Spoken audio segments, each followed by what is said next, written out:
Thanks for joining us for Beyond the Minute, where we take a deep dive into the weekly real estate numbers so you can better understand the current market and we can provide you the knowledge and insight you need to have the confidence to dominate this market and your next real estate transaction. Welcome to the Monday Morning Market Minute. Single-family inventory from South San Francisco to Redwood City right now is 177. That's down from 182 of last week. We had 45 homes come on the market. That's down because last week that number was a whopping 63. And we had 46 homes go into contract. Now that is a great number. We like to see at least 40 week in and week out. With 46, that is super healthy. Condominiums right now, 91 condominiums on the market. That's up one tick from last week's 90. We had 22 condominiums come on the market, and we had 18 condominiums going to contract. That is also a fantastic number, beating last week's 13.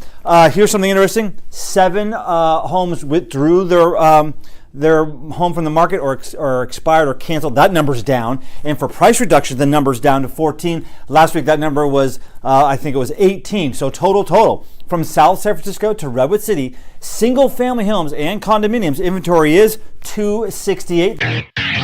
And now, your hosts, with over 60 years of local Bay Area experience and hundreds of millions of dollars of closed real estate transactions, Timothy and Dan Gilmartin. Hello, this is Dan Gilmartin sitting down with the president of the Gilmartin Group, my brother, Timothy D. Gilmartin, and welcome to episode 19 of Beyond the Minute, where Tim and myself continue to dive deep into the Monday Morning Market Minute. Good morning, Tim. Good morning, Dan. It's May 13th, 2019. Lucky day. And after a surge of inventory 2 weeks ago, we now find ourselves seeing a surge in sales last week with a total of 64 sales, taking us back down under a 5-week market. We also noticed a decline in homes expiring, withdrawal, or canceling, and we also saw the price reduction number go down. And we also had 44 single-family homes close escrow last week, which is up from 33 the week before. It was one of the highest weeks for closings in 2019. And the 44 homes that closed escrow, the single-family homes, the list price sales price ratio for those closings was 107%, with an average days on market of 17, which is down a little bit from the week before when we discussed that number. So, Tim, after hearing these numbers, what are your thoughts? Well, I think that's really reflective of the strength of the marketplace. But remember, closings last week reflect sales 30 days ago, right? So what are we looking at? The first week of April, you might recall that first week of April was one of those really super strong weeks of sales. And I think we predicted that the sales price to list price ratio would be 110-ish% for the month of April. So we're starting to see the first closings in April at 107. Again, let's remember that's up from the 100.1 at the beginning of the year. And I would be interested to know what the sale price per square foot was to see how it's approached the previous peak sale price per square foot. Sure. So we should look at that for next week and see where we stand. But I think what's interesting is to see how we expanded in inventory and then pulled back again, which means the trend is still positive for sellers. Yes. When you look at the sales price list price ratio of sub 2.3, when I was doing the numbers, that actually was 108%, and then the higher end, if you will. So that's this average. That entirely makes sense. I'm sure that if you break it down into the median home in the area is about 1.5 million. If you look at the 1.5 million homes, those are probably 110, 112. And you go look at the $3 and $4 million homes, and those are probably more like 101, 102. Or Hillsborough with 34 homes out of 3,400. I think I said 4,300 last week. So I said 3,400 last week. I think there's 4,300 homes in Hillsborough. But with 34 homes for sale, they tend not to sell for over asking. They tend to sell for under asking. Yes. Here's something. Our segment, that sold for what segment? Yeah. Here's one that closed last week in the one out of the 44. A home in Sunnybrae, that's San Mateo, on South Grant Street. Wonderful home with a tiny little ADU in the back. ADU meaning accessory dwelling unit for rental purposes. Yeah. And I don't believe they actually even marketed it as an ADU, but it certainly had a little kitchen and a bathroom, and it was small and very, very cute. The home was a 3-bedroom, 2-bath, 1320 square feet on a 4,500 square foot lot. That's an average size lot for Sunnybrae, but there's also a lot of 5,000 square foot lots in Sunnybrae. The home came on the market at $1,395,000. Kind of tall for the neighborhood, actually. That's the sale prices lately. And that was, that came on 4/8/2019. And after being on the market for 8 days, they accepted an offer, and it just closed escrow, like I said last week, for $1,635,000. Wow. For a price per square foot of $1,238. That really sold for that? That sold for that. Wow. That's pretty amazing. That's like the one when you said that really sold for that. The property that jumped into my mind is the one that Allie sold about a month and a half ago in San Bruno, up by the new YouTube, well, not the new, but by the proposed YouTube 2.4 million square feet. Their original headquarters is still in San Bruno. And she had a listed $1,198,000 and sold for $1,553,000. Right. So, and that really sold for that. Right. Holy cow. And I forget what episode that was where we even had Allie on the show here as a special guest. Yeah. And when we got to talk about how she was a super agent because those clients got to buy for under and sell for over. Right. Well, and how about Maureen's transaction last week? She had a property for sale, great house, lots of square footage, not the best flow, but it very easily made to flow nicely, right? But it's just, an older house. All these older houses, they've been, you live in them for a long enough time and you change them around. They don't all flow like a brand new house does, and yet easily modified to get back to that level. But I mean, at $600 or $700 per square foot on an ask price, that's a darn good value. And yet, when we were asking $800 a foot at $1,900,000, we got no action. She dropped the price to $1,700,000, and all of a sudden, disclosures, downloads, multiple offers, and sold for about $1,900,000.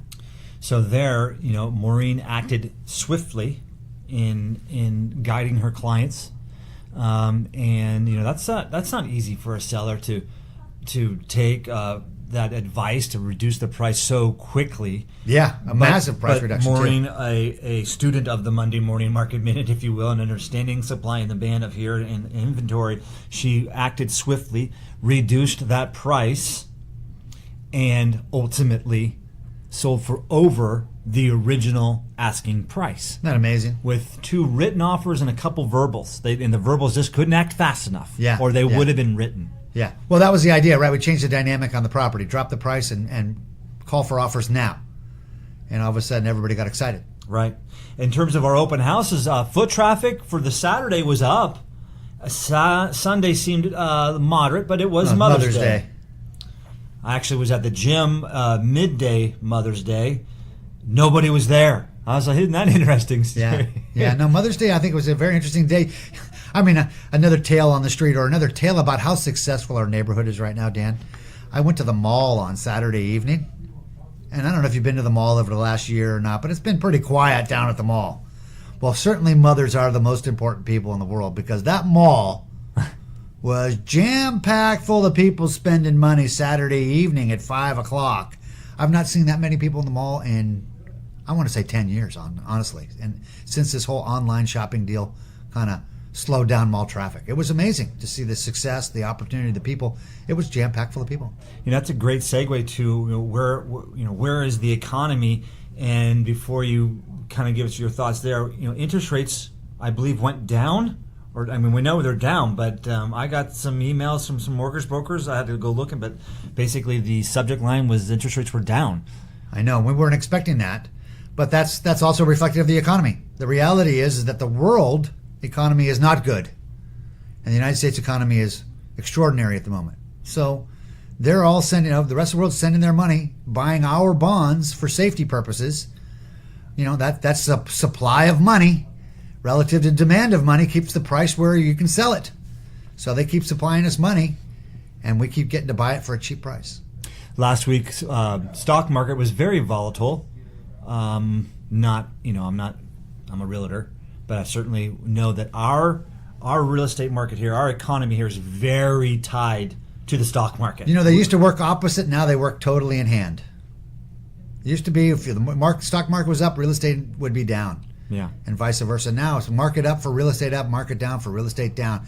Now, and the current stock market conversation, I think most people are aware, has most to do with this whole negotiation with China and fears of the future, what's going to happen, so on and so forth. I'll tell you what I thought was interesting today was the people in China who are, I think, getting nervous about these negotiations and wanting to gain some power started talking about selling their bonds, meaning taking their money back. Remember, I just said supply of money means lower rates.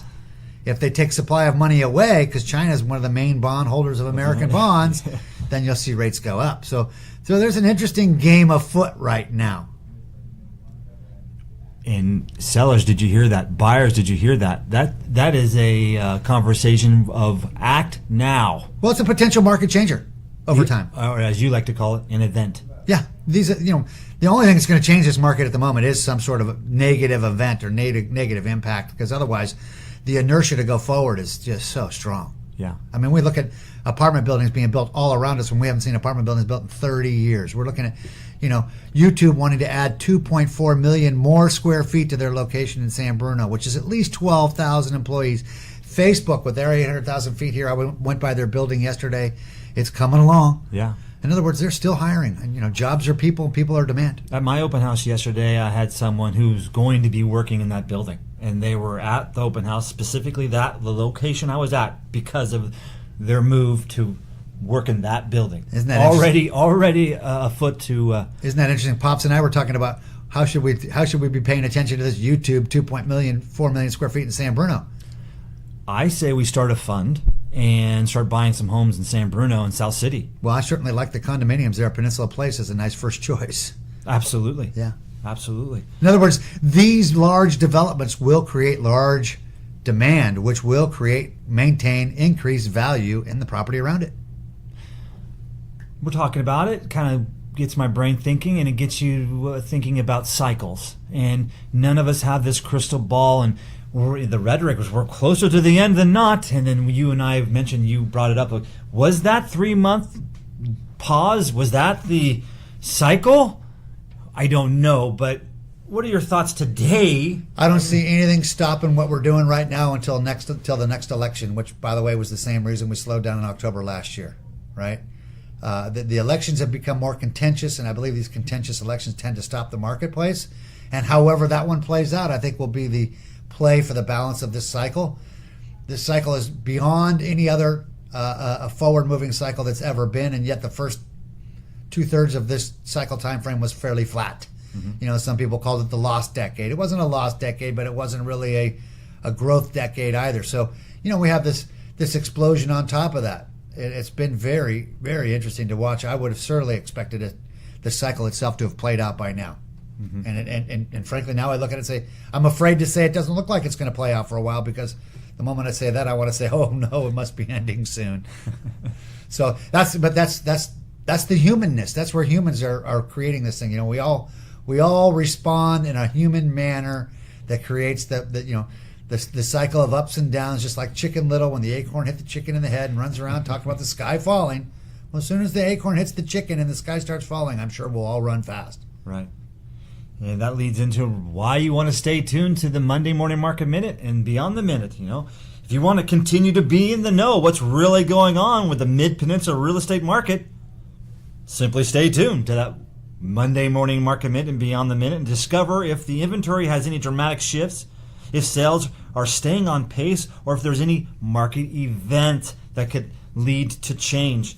Thank you again for listening. This is a good show we had here, good information. And if you have any questions, you can continue to reach out to Tim or myself and keep going to our website. That is thegilmartins.com. And Tim's email is tim@thegilmartins.com. I'm Dan@thegilmartins.com. Plus, when you decide to subscribe to the show on iTunes, Google Play Store, Stitcher, Spotify, or Pandora, you can feel comfortable. You won't miss out on the newest episodes. Also, it would be great if you could give us a 5-star review, which makes a big difference in spreading the word out to as many people as possible. Thank you so much, Tim, for all the research you did today. I hope you had a great day, a great weekend, great Mother's Day, and look forward to the conversation for next week. Thanks, Dan. And I must say, it's been fun to watch the subscribers grow. It has been. A lot of great feedback. So it's keeping us excited to continue to do this show and keep growing. We're going to I was just talking with Ella. We have a lot of ideas to even make it even better. Great. We look forward to